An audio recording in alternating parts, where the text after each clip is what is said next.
তোমার স্বামী বিদেশ যাবে তাই তোমার টাকার প্রয়োজন, তাই তো? তাহলে শোনো, আমি তোমার সাথে একটি কাজ করতে চাই। যদি তুমি আমার সাথে এই কাজটি করো, তাহলে আমি তোমাকে টাকা ধার দেব। আমি বললাম, কি কাজ দেবরজি? হঠাৎ দেবরজি আমাকে ধাক্কা মেরে ফেলে দিল। তারপর দেবরজি আমার সাথে যা করল তা শুনলে বন্ধুরা, তোমাদের মাথা গরম হয়ে যাবে এবং তোমরা কাজ করতে বাধ্য হয়ে যাবে। তাহলে চলুন বন্ধুরা, গল্পটি শুরু করি। গল্পটি শুরু করার আগে বন্ধুরা, তোমাদের নিকট আমার বিশেষ অনুরোধ, দয়া করে তোমরা আমার চ্যানেলটি সাবস্ক্রাইব করে আমাকে সাপোর্ট করবা। হ্যালো বন্ধুরা, আমি পরিমণি, আমার বিয়ে হয়েছে 5 বছর হয়েছে। বন্ধুরা, আমার স্বামী একজন কাঠমিস্ত্রি। সে যে পরিমাণ টাকা ইনকাম করে, কাঠমিস্ত্রির কাজ করে, তা দিয়ে আমাদের সংসার চলে না। আমাদের অভাবের সংসার। তারপরও চিন্তা করলাম, আমার স্বামীকে আমি বিদেশ পাঠিয়ে দিব, যাতে করে আমাদের ফ্যামিলি সচ্ছল হতে পারে। আমরা আমাদের ফ্যামিলির অভাব দূর করার জন্য আমার স্বামীকে বিদেশ পাঠানোর চিন্তা ভাবনা করলাম। কিন্তু আমাদের কাছে তো এত টাকা নেই। তাহলে কি করব? ইদানিং মিস্ত্রির কাজও খুব একটা বেশি পাচ্ছে না। দেশে যেন দুর্ভিক্ষ দেখা দিয়েছে। প্রতি মাসে যে পরিমাণ টাকা আয় করে তা দিয়ে আমাদের সংসার চলে না, আরও বরঞ্চ ঋণ হয়। বাজারে দ্রব্যমূল্যের যে দাম, তা দিয়ে আমাদের সংসার চালাতে খুব কষ্ট হয়। খুব কষ্ট করে আমি আমার স্বামীকে নিয়ে সংসার চালাই। মনে মনে ভাবলাম, এভাবে তো আর আমাদের সংসার চলবে না। বাজারে যে জিনিসপত্রের যে দাম, তা দেখে মনে হচ্ছে সামনে আমরা বড় বিপদে পড়ে যেতে হবে। চোখে মুখে সর্ষে ফুল দেখতে পেলাম। গ্রামের একজন প্রবাসী ভিসা দেওয়ার অফার দেয়। আমার স্বামী বিদেশ যাওয়ার ইচ্ছে জাগল। ভিসা বাবদ 4 লক্ষ টাকা লাগবে। কিন্তু হাতে টাকাকড়ি বলতে মোটেও নেই। উপায়ন্ত না দেখে আমার ভাসুর সিরাজ মিয়ার মাধ্যমে ব্যাংক হতে বিভিন্ন মানুষের নামে 3 লক্ষ টাকা ম্যানেজ করা হলো। বাকি টাকার ব্যবস্থা কিভাবে করি, তাই চিন্তায় পড়ে গেলাম। কোনো পথ পাচ্ছিলাম না। একদিন আমি আর আমার স্বামী বসে আলোচনা করলাম যে শহরে আমার স্বামীর 2 জন মামাতো ভাই থাকে। তাদের বাসায় গেলে কোনো সাহায্য পাওয়া যায় কিনা দেখা যেতে পারে। যেই ভাবা সেই কাজ। আমরা দিনক্ষণ ঠিক করে প্রথমে আমার দেবর বাসায় গিয়ে উঠলাম। আমার দেবর অবিবাহিত, সরকারি ভালো চাকরি করে, ভালো মাইনে পায়, তাছাড়া ভালো আউট ইনকাম তার। সেজন্য কোনো অভাব নেই বললেই চলে। সামনে বিয়ে করার প্ল্যান আছে বিধায় বিরাট আকারের একটি বাসা নিয়ে থাকেন। আমরা বিকেলে দেবরের বাসায় গিয়ে পৌঁছালাম। আমাদেরকে দেখে সে আশ্চর্য হয়ে গেল। সে বলল, আপনারা কোথায় হতে এলেন, কিভাবে এলেন, কি উদ্দেশ্যে এলেন? একসাথে অনেক প্রশ্ন করে আমাদেরকে বাসায় অভ্যর্থনা জানান। আমরা বাসায় ঢুকলাম, হাত মুখ ধুয়ে ফ্রেশ হলাম। দেবর বাড়ির সবার কথা জানতে চাইল। তাদেরও আমাদের বাড়ির সবার কথা তাকে জানালাম। আমরা যাওয়ার কিছুক্ষণের মধ্যেই আমার দেবর কাজের বুয়াকে আমাদের জন্য খাবার তৈরির নির্দেশ দিল। আমাদের উদ্দেশ্যের কথা এখনই বললাম না। রাতে খাওয়া দাওয়া সেরে বলল, প্ল্যান আছে। সন্ধ্যের সামান্য পরে আমার স্বামী বলল, আমি একটু আমার আরেক ভাইয়ের বাসা থেকে ঘুরে আসি। তারপর রাতে একসাথে খাওয়া দাওয়া করে কথা বলবো। দেবর বলল, রাতে ঠিক চলে আসবেন তো ভাইয়া? আমার স্বামী বলল, হ্যাঁ। তাহলে যান। শোনেন, যদি রাতে আপনি না আসেন, তাহলে আমি কিন্তু ভাবিকে আস্ত রাখবো না বলে দিলাম। এই বলাতে আমরা 3 জনেই অট্টহাসিতে ভেঙে পড়লাম। আমার স্বামী চলে গেল। আমি আমার শিশু বাচ্চাকে খাওয়ালাম এবং তাকে ঘুম পাড়িয়ে দিলাম। আমরা দেবর ভাবি সোফায় বসে টিভি দেখছিলাম আর রাজ্যের নানা কথাতেই মশগুল হয়ে গেলাম। কথার ফাঁকে আমাদের উদ্দেশ্যের কথা বললাম। তোমার ভাই বিদেশ যেতে চায়, কিন্তু টাকার খুব অভাব। মোটামুটি টাকা জোগাড় করেছি, আরও 1 লক্ষ টাকা দরকার। তুমি দিতে পারবে ভাই? তাহলে আমাদের খুব উপকার হবে। আমি কথাটা উপস্থাপন করলাম। তারপর দেবর বলল, এত টাকা আমি একসাথে এখনো দেখিনি বলে দুষ্টুমির ছলে সোফায় কাত হয়ে পড়ে গেল। অভিনয় করার দরকার নাই বলে আমি তাকে টেনে তুললাম। এরপর আমরা রাতের খাবার খেয়ে নিলাম। আমার স্বামী সেদিন রাতে বাসায় আসলো না। তার জন্য অপেক্ষা করতে করতে আমরা শুয়ে রইলাম। নতুন জায়গা, তেমন ভালো ঘুম হলো না। সকালে স্বাভাবিকভাবে নাস্তা সেরে নিলাম। আমার স্বামী আসলে তাকে নাস্তা দিলাম। আমরা চলে যাবার প্ল্যান করলাম। তার আগে আবার একবার দেবকে টাকার কথা বললাম। দেব বলল, টাকা জোগাড় করতে আমার সপ্তাহখানেক সময় লাগবে। কখনো লাগবে তোমাদের টাকা? আমি বললাম, আগামী তারিখে 10 দিনের মধ্যে হলে আমাদের চলবে। আমার স্বামীর দিকে লক্ষ্য করে বলল, তাহলে আগামী সোমবার তুমি আবার এসো। আমি কিছু টাকা দিতে পারবো। বাকি টাকা তুমি অন্য কোথাও সংগ্রহ করতে পারো কিনা দেখ। আমার স্বামী কি যেন চিন্তা করল। তারপর বলল, তাহলে আমি তোর ভাবিকে রেখে যাই। তুই যত তাড়াতাড়ি পারিস টাকা জোগাড় হলে তোর ভাবিকে পাঠিয়ে দিস, কেমন? আমি আপত্তি করলাম। আমার স্বামী আড়ালে নিয়ে আমাকে বলল, যদি আমরা কেউ সামনে না থাকি তাহলে সে টাকা দেওয়ার ভুলে যাবে। আর তুমি এখানে থাকলে এমন কিছু ঘটবে না। তুমি এখানে থাকো, টাকা যে কোনো উপায়ে আমাদের পেতে হবে। আমি বাড়ি যাই, দেখি বাকি টাকার কি ব্যবস্থা করা যায়। আর তুমি বুঝিয়ে সুঝিয়ে বেশি টাকা নিতে পারবে কি না দেখবে। আমি রয়ে গেলাম। আমার স্বামী চলে গেল। আমার স্বামীকে গাড়িতে তুলে দিয়ে 1 ঘন্টার মধ্যে দেবর ফিরে আসলেও দিনে কোনো প্রকার দুষ্টুমি করেনি। রাত হলো, সে রাতের কথা। কিছুক্ষণ পর বলছি, রাত প্রায় 9টা বাজল। আমরা রাতে খাওয়া দাওয়া সেরে নিলাম। এবার ঘুমানোর পালা। আমি আমার শিশু সন্তানকে খাইয়ে ঘুম পাড়িয়ে নিলাম। আমি বিছানায় গিয়ে শুনলাম দেবর টিভি অন করে সোফায় আরাম করে বসল। বসে আমায় ডাকলো, ভাবি সোফায় আসো। আমি কোনো জবাব না দিয়ে বিছানায় শুয়ে রইলাম। একবার আমাকে ডেকে সাড়া না পাওয়ায় সোফা হতে উঠে আসলো এবং আমাকে ভাবি ভাবি বলে ডাকতে লাগলো। আমি সাড়া না দিয়ে পারলাম না। বললাম, অনেক রাত হয়েছে, ঘুমিয়ে পড়ো। এরপর সে বিছানায় গিয়ে শুয়ে পড়ল। কতক্ষণ ঘুমালাম জানি না কেন আমার ঘুম ভেঙে গেল। আমার ঘুম ভাঙ্গার আমি দেখতে পেলাম আমার সব কিছু কেমন যেন এলোমেলো হয়ে আছে। মনে হচ্ছে অনেক বড় কিছু হয়ে গেছে আমার সাথে।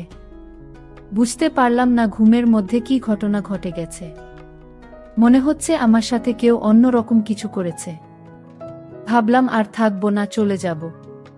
আর আমার সাথে যে রাতে এইরকম হয়েছে তা আমি আমার দেবরকে কোনোভাবেই বুঝতে দেই নাই। না বোঝার ভান করলাম। তারপর সকালে নাস্তা খেলাম। মনে মনে ভাবলাম এখান থেকে চলে যাব। ঠিক সেই সময় আমার মনে পড়ল, এভাবে চলে গেলে স্বামীর টাকা জোগাড় হবে কিভাবে। নানান কথা ভাবতে ভাবতে সকাল 9টা বেজে গেল। আমার দেবর অফিসের যাবার জন্য প্রস্তুতি নিল। কিছুক্ষণ পর আমার দেবর অফিসে চলে গেল। আমি একা একা বাসায় বসে বসে টিভি দেখছিলাম আর আমার দেবর কখন আসবে তার পথ চেয়ে বসে রইলাম। অফিসে চলে যাওয়ার পর আমি সম্পূর্ণ একা বসে বসে টিভি দেখছিলাম। হঠাৎ দরজায় কড়া নাড়ল। দরজার পাশে গিয়ে জিজ্ঞেস করলাম, কে বাহির হতে জবাব এলো। আমি কাজের বুয়া, তাই দরজা খুলে দিলাম। বুয়া পাক শাক সব শেষ করে আমার কাজ হয়ে গেছে বলে বিদায় নিয়ে চলে গেল। আমি আবার টিভি দেখায় মগ্ন হলাম। বেলা প্রায় 1টা বাজল। আমি স্নান করার জন্য প্রস্তুতি নিলাম। এমন সময় মোবাইলে বেজে উঠল। দৌড়ে গিয়ে রিসিভ করলাম। ওপার হতে আমার দেবর বলতে লাগল, ভাবি, আমি একজন 10,000 টাকা তোমাকে দিয়ে যাবে। তুমি টাকাটা রেখে দিওয়। লোকটা আমার খুব আপন। একটু ভালো করে মেহমানদারি করবেন। চা নাস্তা যা চায় তা দেবেন। কোনো কার্পণ্য করবেন না, বুঝলেন? টাকাগুলো আপনার জন্য। ঠিক আছে বলে দেবর ফোন রেখে দিল। আমি আবার টিভি দেখার জন্য সোফায় বসলাম। টিভিতে একটা ইংলিশ সিনেমা চলছে। এমন সময় দরজায় কড়া নাড়ার শব্দ হলো। দরজা খুলে দিলাম। একই দেখছি সম্পূর্ণ এক নিগ্রো মানুষ, প্রায় 6 ফুট লম্বা। হাতের আঙুলগুলো যেন আমাদের বাঙালিদের হাতের বাহুর মতো। যেমন লম্বা তেমনি হ্যান্ডসাম। লোকটি বাংলায় বলল, আসতে পারি ভাবি? আমি হেসে বললাম, হ্যাঁ আসুন। লোকটি সরাসরি সোফায় গিয়ে বসল। তাড়াতাড়ি চা নাস্তা তৈরি করে তাকে পরিবেশন করলাম। সে আমাকে দেখে মুচকি মুচকি হাসছে, আর মাঝে মাঝে আমার দিকে কেমন করে যেন চেয়ে রইল। সেই নিগ্রো লোকটি আমাকে বলল, ভাবি যদি কিছু মেন না করেন, আসুন আমরা একটু গল্প কি। আমি বললাম, ঠিক ভাই, আমারও তার সাথে গল্প করতে ভালোই লাগছিল। মোট কথা এই নিগ্রো লোকটিকে দেখে আমারও তখন মাথার মধ্যে শয়তানি কাজ করছিল। মনে মনে ভাবলাম, ওই হালারটা যে শক্তি, আজকে আমি একটু বিদেশিদের হাতে খাবো, দেখেব তারা কেমন পারে। আর তাছাড়া আমার স্বামীটা একেবারেই দুর্বল, তাই তাকে দেখে আমার খুব ইচ্ছা হলো। আবেগের বশবর্তী হয়ে তার সাথে গেছিলাম মাস্তি করতে। বাবারে এত ভয়ঙ্কর তারা। সেই রাতে আমি কোনো রকম জান নিয়ে ফিরছিলাম। মনে হচ্ছিল একটা পাহাড়ের উপর চাপা পড়ে গেছিলাম। সে তার কাজ করে আমার হাতে 10,000 টাকা আমার হাতে গুজে দিল। আমার খাতিরদারি তার নাকি বেশ ভালো লেগেছে। বিদায়ের সময় আমার কান্না এসে গেল। সে আমাকে বলল, কেঁদো না, যদি সম্ভব হয় আমি আবার একবার আসবা। তার চলে যাওয়ার পথে এক দৃষ্টিতে তাকিয়ে রইলাম। ভাবলাম সে যদি আমাকে সাথে নিয়ে নিত। বিকাল বেলায় আমার দেবর অফিস হতে ফিরে এসে লোকটির কথা জানতে চাইল, টাকা দিয়েছে কি না। বললাম, হ্যাঁ দিয়েছে। আমার দেব আশ্চর্য হয়ে আবার জানতে চাইলেন, তাহলে দিয়েছে? আমি বললাম, হ্যাঁ দিয়েছে। তো এতে আশ্চর্য হওয়ার কি আছে? আমার দেবর হেসে উঠে বলল, এমনি এমনি দেওয়ার কথা ছিল না। আমি কোনো কথা না বলে চুপ হয়ে রইলাম। আমার নীরবতাই সে যা বোঝার বুঝে গেল। আমাকে বলল, ভাবি দুনিয়াটা বড়ই কঠিন। কেউ কাউকে এমনি এমনি টাকা দিতে চায় না, সবাই বিনিময়ে চায়। ভাবি আপনার তো টাকা দরকার, আমি আপনাকে টাকা দেবার সব ব্যবস্থা করব। যদি আপনি আমার সাথে একটি কাজ করেন, তাহলে দেখবেন আপনার স্বামীর বিদেশ যাওয়ার টাকা 2 দিনেই জোগাড় হয়ে যাবে। তখন আমি বললাম, কি কাজ ভাই? তারপর আমার দেবর খুব আমতা আমতা করে বলতে লাগলেন, ভাবি কিভাবে যে আপনাকে বলি। তারপরও বলছি, যেহেতু আপনার টাকার খুবই প্রয়োজন। তো ভাবি, যদি আপনি আমার সাথে, মানে আমি যেভাবে বলি সেইভাবে বেশ কিছুদিন কাজ করেন, তাহলে আপনি অনেক টাকা পেয়ে যাবেন। আপনি শুধু, আমার একজন বিদেশি বন্ধু আছে, তাকে একটু খুশি করতে হবে। তাহলে দেখবেন সে খুশি হয়ে আপনাকে 2 লক্ষ টাকা দিবে। গতকালকে সে আমার মোবাইলে আপনার ছবি দেখেছে। আপনার ছবি দেখে আপনাকে ওনার খুব পছন্দ হয়েছে। এখন আপনি যদি আমাকে সম্মতি দেন, তাহলে আমি তার সাথে কথা বলতে পারি। আমি মনে মনে ভাবলাম, আমার স্বামী বিদেশ যাওয়ার জন্য টাকাটা খুব জরুরি, আর তাছাড়াও কেউ এমনি এমনি আমায় টাকা দিবে না। বিনিময় ছাড়া কেউ কোনোদিন কিছু দিতে চায় না। তাই রাজি হয়ে গেলাম। আমি রাজি হওয়াতেই আমার দেবর অনেক খুশি হয়ে গেল। তারপর অদ্ভুত দৃষ্টিভঙ্গিতে সে আমাকে ধাক্কা মেরে ফেলে দিল। তার ধাক্কায় আমি পড়ে গেলাম। তারপর সে আমাকে কিছু একটা অন্যরকম আচরণ করা শুরু করল। আমিও কিছু বুঝেও না বোঝার ভান করলাম, কারণ আমার টাকাটা প্রয়োজন। আর এই সময়ে তার এই প্রস্তাবটা আমার কাছে খুব ভালো লাগলো। টাকাটা না পেলে হয়তো আমার স্বামী বিদেশ যেতে পারবে না। তাই আমি তার সাথে কাজ করতে বাধ্য হলাম। সারারাত কাজ করার পর সকাল হলো। সকলে সে আর আমি নাস্তা করলাম। তারপর দেবর আমাকে বলল, ভাবি আপনি প্রস্তুতি থাকবেন। আজকে আমি আর আমার বন্ধুকে নিয়ে আসব। বাড়িতে একটা ছোটখাটো পার্টি হবে। আপনি খুব সাজুগুজো হয়ে থাকবেন। আমি বললাম, ঠিক আছে। তারপর আমার দেবর অফিস থেকে ফেরার সময় তার বন্ধু মিস্টার টিকলুকে নিয়ে বাসায় আসলো। ওমাগো দেখতে একেবারে গিগ্রোদের মতো, অনেক হ্যান্ডসাম, দেখতে একবারে কালো কিটকিটে। আমি বললাম, ওমাগো তার সাথে যদি আমি যাই, তাহলে তো আমি শেষ হয়ে যাব। যাই হোক, তারপরেও আমাকে যেতে হবে, কারণ তার সাথে যদি যাই, তাহলে সে আমাকে অনেক অর্থ দিবে, যা দিয়ে আমি আমার স্বামীকে বিদেশ পাঠাতে পারব। যাই হোক, সে রাতে পার্টিতে অনেক নাচ গান করলাম, যার ফলে মনটা অনেক ভালো হয়ে গেল। রাত যখন গভীর হলো তখন দেখি সে ওই কালো লোকটা কি যেন কাচ্ছে। তারপর আমাকে বলল, কি ভাবি, খাবেন নাকি? আমি বললাম, টিকলু ভাই, কি এটা?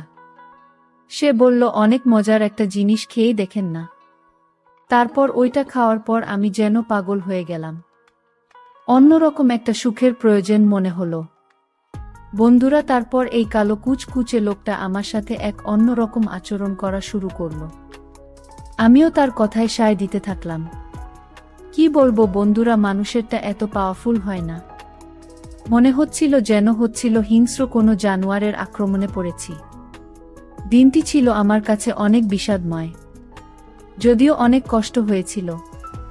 কিন্তু সবচেয়ে বড় কথা হলো, আমার তখন আমার টাকাটা খুবই প্রয়োজন ছিল। পরিশেষে বন্ধুরা, তোমাদেরকে আমি একটি কথাই বলবো, মানুষ যখন বিপদে পড়ে তখন অসম্ভব কাজ কেউ সম্ভব করে ফেলে। আমার ক্ষেত্রে ঠিক তাই হয়েছিল। যাই হোক বন্ধুরা, এত কিছুর পরেও এখন আমার স্বামী সন্তান নিয়ে খুব ভালো আছি। আমার স্বামী এখন বিদেশে প্রচুর টাকা ইনকাম করে। স্বামীর সংসার এবং সন্তানদেরকে নিয়ে আমি এখন তোমাদের দোয়ায় ভালো আছি। তোমরা সকলেই আমার জন্য দোয়া করবে।